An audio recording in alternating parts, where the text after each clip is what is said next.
You know, this is not one of my episodes. This is not something that I like, this one. But we're going to do it anyway, because it's in the sequential. There are going to be 2 episodes out of the whole 7 seasons that I will not watch. And those are the 2, for those of you who are know better than I do, the exact names of them. But mine, the 2 that I will not watch are the 2 Nazi episodes. Those are the 2 I will not watch. So those of you in the know what I'm talking about. So anyways, welcome to the D. Louise book series. I'm Christina Carrastina. This is where we read books, talk about books, no special effects, no theme music, none of that fancy stuff going on here. So, anybody want to buy me a microphone? One that actually works. Anyways, so we are up to Faces, episode 114. If you haven't gone back and watched the other Voyager episodes, please do. And if you haven't watched all of my Star Trek Next Generation episodes, please go watch those. I poured my heart out into all of them. But I am a series person. I like to binge watch series. So every single Friday we're doing Voyager from that. Every single Friday before this, we were doing Star Trek Next Generation.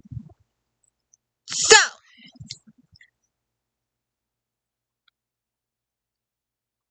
Faces, episode 114. There is no voiceover by the captain in this episode. Done it! Shall we move on?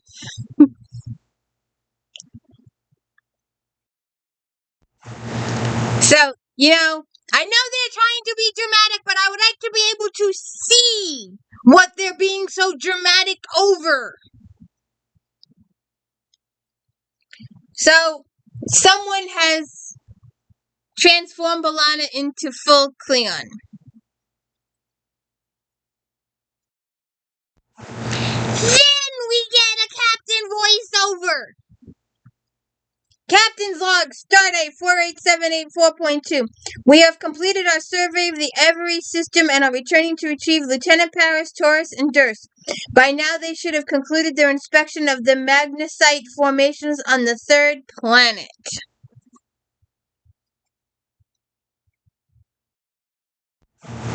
So, the problem is, Nelix went to a great deal of effort to replicate one of Tuvok's homeworld's recipe, which was fine if he had left it at that. But no, we know Nelix. He likes to put his own flair. And he added a bunch of spices, and Tuvok's like, ugh. And they have this conversation, and Tuvok is trying to explain to Nelix that a home recipe is a home recipe, and you don't mess with a home recipe, because if you mess with a home recipe, it's no longer a home recipe anymore.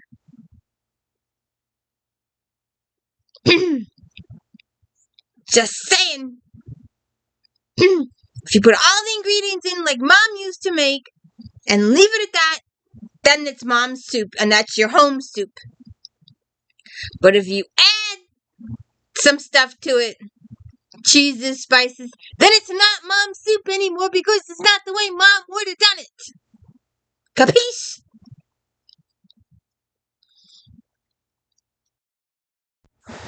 So, apparently, our away mission peeps are missing. The away team hasn't arrived with the prearranged coordinates, Captain, and they failed to respond to our hails. Have you tried locking onto their comm signals? We scanned the entire surface, no sign of them. They must still be underground, but I can't locate them there either. Tuvok says, then, as we suspected, the dense magnesite formations in the planet's crust are blocking our senses. And Kim says, take a look at this. This is the cave system nearest the beam in coordinates as appeared in our initial genealogical scan. And this is the same system now. This tunnel here has shifted to the west by almost 75 degrees. Are you saying walls of solid rock have changed in the 2 days since the wait team were deployed? Apparently so, Captain, Kim says, but our initial scans didn't indicate tectonic activity anywhere near this magnitude. Chakotay says, in any case, it's possible the Tories and the others haven't returned to the beam outside because they were trapped by these genealogical shifts. I'd like to take a team down to investigate, Captain.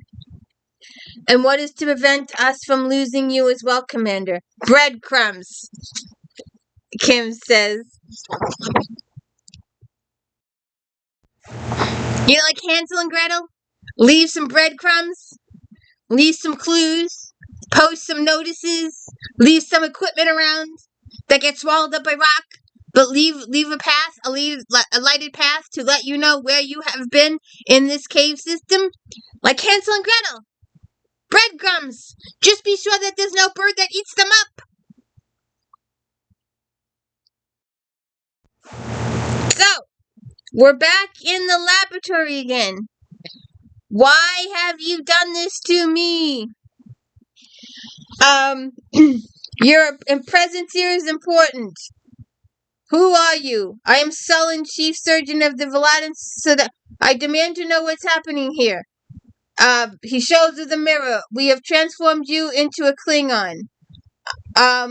We have, done stuff to you, and they've changed her into a Klingon. That's the long and the short of it is. She doesn't like it, but they did it anyway. Isn't this the same, species that had the phage with Nelix, and they stole all his organs? Isn't this the same species? And apparently Paris and Durst are being held captive in this workers kind of camp kind of situation. And I'm warning you now, if there's ever another Star Trek weekly series, if it ever exists, and there's a core cast, and you get cast on the show, you're gonna die. You're the extra that day. The extra always dies. Hey, but at least you'll have your minute in fame, right? You'll be on a show. I'm just saying, the extra always dies. So Paris and Durst talk. We have to find a way out of this place. Agreed, Paris says. But I don't want to do anything until we find out what they've done with Belanna. In the meantime, we have to keep track of the guard movements. How long are their shifts? When do they eat? When do they sleep? Durst says, there don't seem to be too many of them. I guess they figure we're all so exhausted we don't have anything left. We find an opening, Pete, and then when the time is right, we'll make our move. And then there's a Talaxian that overhears their conversation, and he says, no one ever escapes from this place. Those Validian leeches can yank the beating heart out of you in a heartbeat. Heart out of you in a heartbeat. Now that's funny. Have we seen this guy before? He looks familiar. You seem to know this place pretty well. I should. I've been here 6 years. Then tell me, I thought those Validians were in the business of harvesting organs. How come we're all still in one piece? The disease makes them weak. They need somebody to dig their tunnels. That's us. Best way to keep alive around here is to stay strong. Thanks for the advice. Don't worry, they're always in need of replacement body parts. They'll get around to getting you eventually. There were 23 of us from my ship. I'm the only one left.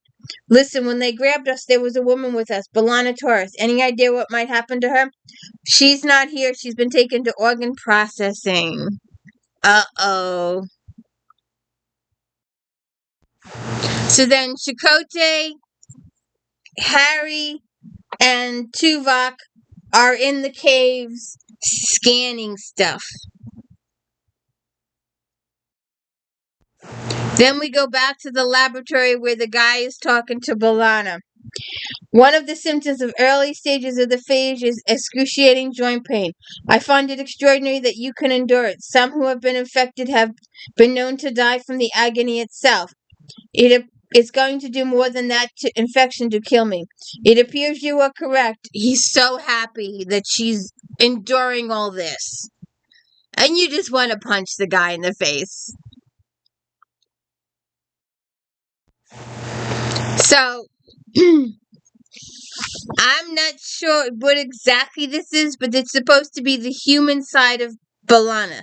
The scared, weak side of Belanna. And Belanna talks to Tom. The next thing I knew, they were waking me up in some kind of laboratory. I was so groggy I couldn't see. I asked them what they had done to me, and one of them said they had completely extracted my Klingon DNA.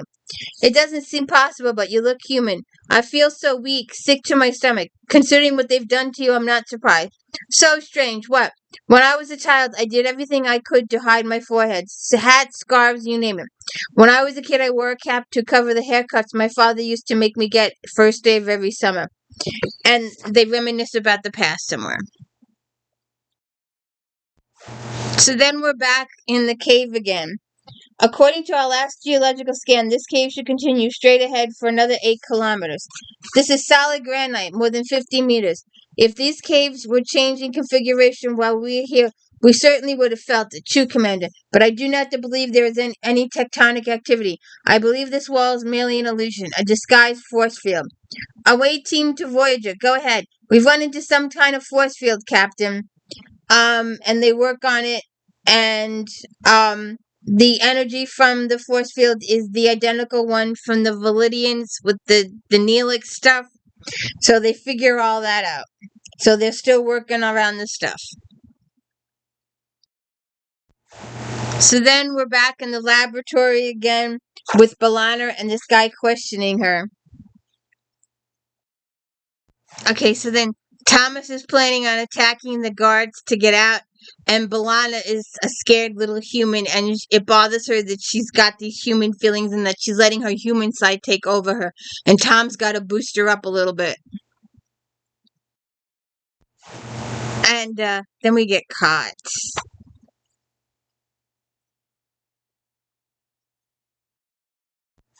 So, the Validians know we here. How do we get our people? How do we rescue them? Take a look at this. Using our tricorded data, I've been able to scan the entire planet for their force field signature, and it looks like the field surrounds an area more than 600 kilometers in circumference.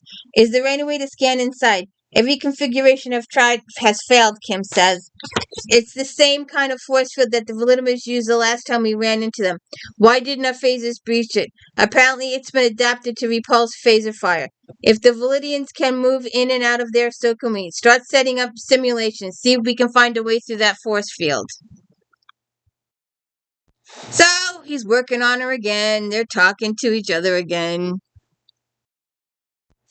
So Kim reports deep-level scans have revealed a network of microfusers, minuscule openings that develop each time the field matrix remodulates. Just how small are these microfissures? Less than 1 micron, they open up for a few seconds. Would it be possible to use our phasers to expand one of those openings? That was our first thought, Tuvok said, but we realized such an attempt would have to be at a close range and carry the risk of alerting the Valerians to our presence. So then it occurred to me, if we now have the transporter beam tightly enough, it would be possible to transport one of us through the microfusers. Of course, the timing to the precise moment of the opening would be critical. Gotta do that. So then we're transforming Chakotay for an undercover mission. So then Paris and Belanna are in the caves, and she's all upset about her weak and human side. And he's got to convince her to respect her Klingon side. They're beaming Chakotay down to the rescue. The Klingon side of Belanna has escaped. Belanna the human has found the lab, and she's trying to work on stuff and figure out how to fix stuff. Human Belanna sees Klingon Belanna.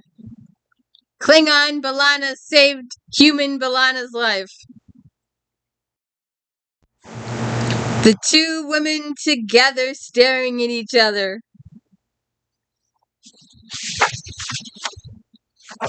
And the Klingon woman is upset with the human woman for being frightened.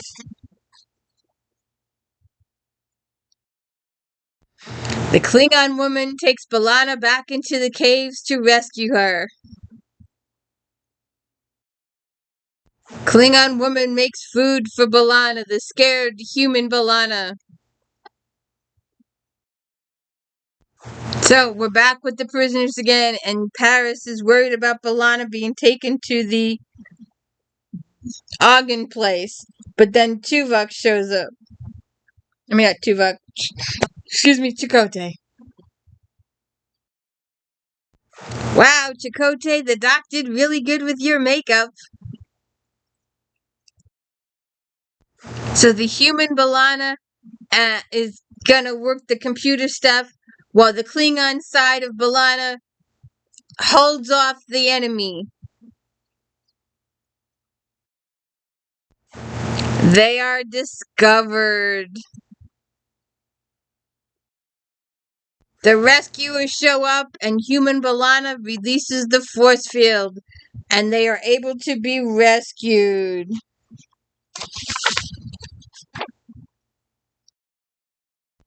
The doctor fixes her and Chakotay and restores them to their normal self. And that is the end of the episode. You can tell I was uncomfortable with this episode, that I didn't like this episode too much. But we're gonna see what happens next week with Jet Trail and the learning curve. But yeah, they really need to do something. They need to figure out how to help those phage people. Maybe some of our technology could help them or something. I don't know, but they need to stop kidnapping people and see what happens. Oh, and don't forget to hit the like and subscribe. I'd really appreciate it. Have a good one.